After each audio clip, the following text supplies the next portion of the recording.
Welcome back, everyone, to the Deep Dive. Today, we're diving into some pretty fascinating stuff. You guys sent in some excerpts from Taoist practices for improving vision, and we're going to explore how these ancient practices could be the key to unlocking, our vision's full potential. Yeah, it's a deep dive into a world where, perfect vision isn't just a dream, it's something we're all designed for. Oh, I like that. The book draws on 35 years of research on, natural vision improvement and suggests that, our modern lifestyles are kind of the main culprit when it comes to vision decline. Okay, so that definitely piques my interest. Yeah. But how does Taoism actually view eye health? Is it just about the physical eyes, or is there something kind of bigger at play here? Yeah, Taoism is all about the interconnectedness of the mind, body, and spirit. Hmm. So eye health isn't, it's not seen as an isolated thing. Yeah. It's a reflection of our overall well-being. Right. And the book even makes the claim that the creator designed us to see perfectly without glasses. Wow, that's a pretty bold statement. Yeah. So if our vision problems stem from modern lifestyles, Mhm. what can we do to kind of get back to that state of perfect vision? Well, the book dives into a bunch of practices, things like eye exercises, massage techniques, Yeah. diet changes, lifestyle changes. Okay. It's like giving you a toolkit to reclaim your visual birthright. Okay, I love that. Um, so let's start with the eye exercises. Sure. The book mentions 4 10-minute techniques that are meant for relaxation and improvement. Okay. What's the first one? The first one is solarization. Okay. And now before you reach for your sunglasses, hear me out. Right. It involves safely exposing your closed eyelids to sunlight. Really? Yeah. The book actually cautions against the overuse of sunglasses Huh? and suggests that moderate sunlight exposure can actually be beneficial for our eyes. That's really surprising because we're always told to shield our eyes from the sun. Right. Is there any science behind that claim? It's a bit of a controversial topic. But the book argues that sunlight plays a vital role in eye health. Okay. But it's super important to practice solarization safely and avoid staring directly at the sun. Right, of So, course, yeah. of course. So after we've, soaked up some safe sunlight, what's the next eye exercise? Okay, the next one is called palming. And it's all about creating deep relaxation for your eyes. Oh, You just cover your closed eyes with your warmed palms and you just let the gentle pressure and the darkness soothe away any tension. oh yeah. I can already feel it. Yeah, That's a great way to counteract, all the screen time we have these days. definitely. What's the third technique? The third technique is called long swings, Okay. and it involves gentle swaying movements. It's kind of like Tai Chi. Interesting. So it's not about building muscle, it's more about cultivating a relaxed and energized state that, benefits your whole system, including your eyes. That sounds great. Like a moving meditation for your eyes. Exactly. I love it. Okay. And then what is the fourth eye exercise? The fourth one is called black dot focusing. Okay. You focus intently on a black dot. It can be like a mark on a piece of paper or something. Right. And this practice is meant to strengthen your central vision. Okay. And it's said to be really effective for improving both near and far vision. So it's like a workout for your focusing muscles. Exactly. I can see how that'd be helpful in our, visually demanding world. For sure. So we've covered these 4 eye exercises, but what other insights does the book offer when it comes to improving our vision? Well, it outlines 14 rules for healthy eyes, and one that stands out is avoiding eye strain. Okay. The book cautions against squinting, staring, and reading in dim light. All those things can put extra stress on your eyes. Yeah, definitely guilty of some of those. Yeah, we all are. What are some practical ways to avoid eye strain in our everyday lives? Well, the book really emphasizes taking frequent breaks from near-work things like reading or using screens and looking at distant objects regularly can help relax those eye muscles. Yeah, that makes sense. Hmm. Give your eyes a little stretch. Exactly. Okay. Any other interesting tips from those 14 rules? Yeah, one that caught my eye was the lemon juice eye bath. Lemon juice eye bath. Yeah, apparently a centenarian shared this secret for toning and strengthening the eyes with an ophthalmologist. Wow. And it involves washing your eyes with a diluted lemon juice solution. Lemon juice in your eyes. That sounds a little intense. It definitely requires caution, and you have to dilute it properly. Right, of course. But it's a fascinating example of a natural remedy that's been passed down through generations. Yeah, and it kind of reinforces the idea that sometimes the simplest solutions can be the most effective. For sure. What other unconventional wisdom does the book offer? Well, it challenges the conventional wisdom about sunlight exposure, Okay, suggesting that like moderate amounts of natural light are actually crucial for eye health. interesting. It even mentions an ancient technique called candle gazing. Candle gazing. Yeah, it involves gazing at a candle flame to improve vision and inner strength. That sounds kind of mystical. Is there any science to back up its benefits? Um, it's a practice that's rooted in ancient traditions. Hmm. And while modern science hasn't fully explored its effects, it's a fascinating example of how these practices often blend physical and energetic principles. Right, I see. So we've covered eye exercises and some pretty interesting rules for eye care.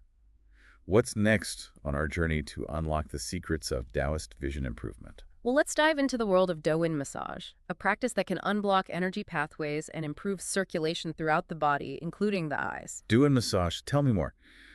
How can massaging different parts of your body actually benefit your vision? Okay, so in Taoism, they view the body as this interconnected web of energy pathways called meridians. Okay. And Douyin massage focuses on like specific points along these meridians, and it's meant to stimulate the flow of energy or brat and promote balance throughout like your whole system. So it's not just about like targeting the eyes directly, but more about improving the overall energy flow to support eye health. Right. It's a very holistic approach. Yeah, that's a really different way of thinking about it.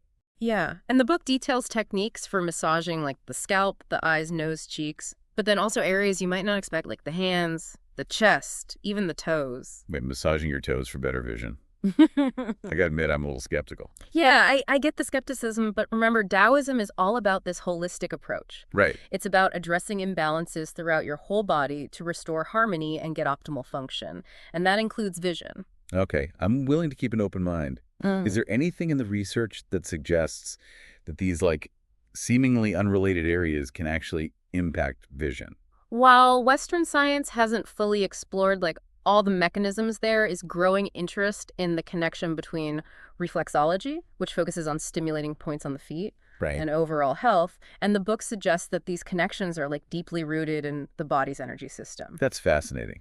It really makes you wonder what other connections we might be overlooking. Yeah. So beyond do-in massage, what other internal practices does the book recommend for eye health? It talks about Qigong, which involves specific movements and breathing techniques and focused intention to cultivate and balance internal energy. Qigong has always intrigued me. It seems like such a gentle yet powerful way to work with the body's energy.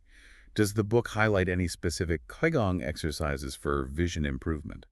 It does, and one that stood out to me was straightening the spine. Okay. It's a simple exercise that emphasizes proper posture and alignment, Hmm. which can have a direct impact on energy flow throughout the body, including to the eyes. That makes sense. Yeah. We often underestimate the importance of good posture, but it can affect so many aspects of our health. Absolutely. Are there any other Qigong exercises mentioned in the book? Yeah, there's one called stretching the spine upwards, which is said to benefit the eyes, the ears, lungs, liver, kidneys, and overall vitality. Wow. It's all about creating an upward flow of energy. I love that imagery, reaching for the sky and feeling that energy flow through your body. Yeah. Are there any Qigong exercises that are a bit more, shall we say, unconventional? Well, there's one called walking bear, where you literally crawl around like a bear. Hold on, crawling like a bear. That sounds interesting.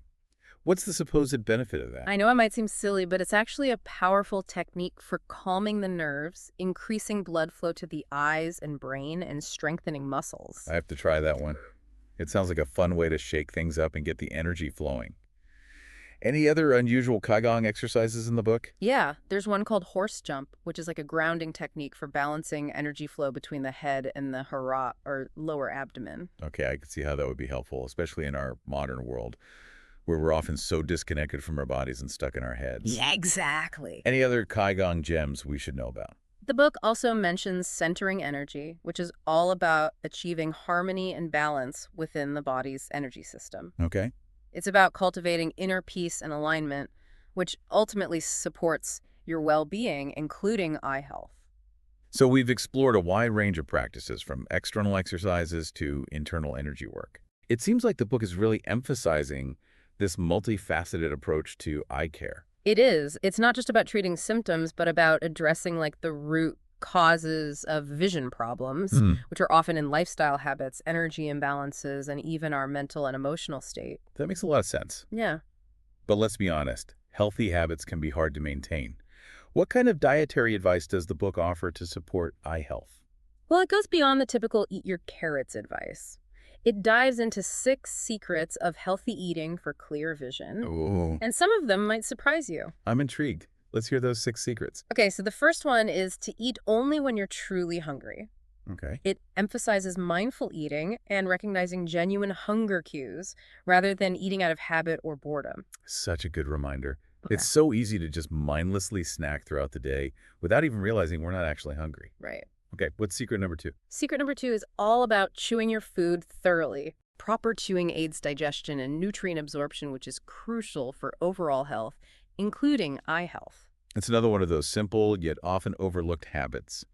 What other dietary wisdom does the book offer? Secret number 3 is to eat more green foods, especially leafy greens, broccoli sprouts. Okay. Those are packed with nutrients that support eye health. That's surprising. Yeah. We all know leafy greens are good for us, but good reminder. Yeah. What's secret number 4? Secret number 4 is all about avoiding sugar. Okay. The book highlights the detrimental effects of sugar on overall health and specifically eye health. Sugar is definitely a culprit in so many health issues. Yeah. It's amazing how something that seems so harmless can have such a negative impact on our bodies. For sure. Okay, what's the 5th secret for clear vision?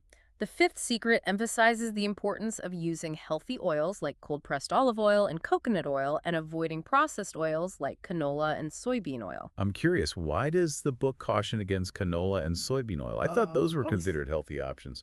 There's growing concern about the processing methods used for those oils and their potential impact on health. Okay.